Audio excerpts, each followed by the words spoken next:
Zvino zviya zvatotanga iko zvinezvi pane nyaya tiri kutotambira first hand information kubva kuna vageza vacho vari kutaura kuti fellow Zimbabwe, I want to report to you that a group of about 30 thugs using 2 trucks stormed my farm last night, cut the perimeter fence, broke doors and smashed all window panes on the main house. I strongly suspect they are Zanu PF sent thugs spoiling for a fight with me.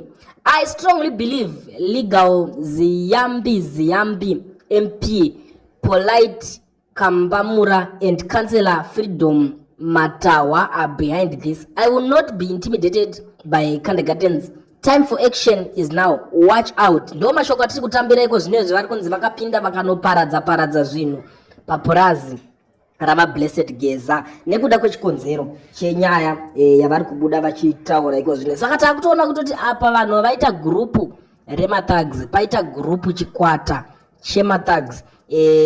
Ndo nyaya yatiri kutambira panapa kuti vanhu vaenda vakanoparadza zvinhu papurazi ravageza vari kunzi vatoshandisa zvimatraki zviviri chaizvezvo. Amene kuti sei vanhu vachida kuita zvinhu zvinonyadzisa kudai so desperation yacho yanyanya zvekusvika pakunodimbira nemafenzi epapurazi pemunhu vanhu vachipinda kunoita zvinhu zvakadai so. Izvi ndo nyaya yatiri kuitika paZimbabwe yatiri kutambira iko zvino. Handiziviwo kuti iyi makaitarisa munoionawo sei hama dzadiwa, tingati zviri fair here izvi zvinhu zviri kuitika kuna vageza.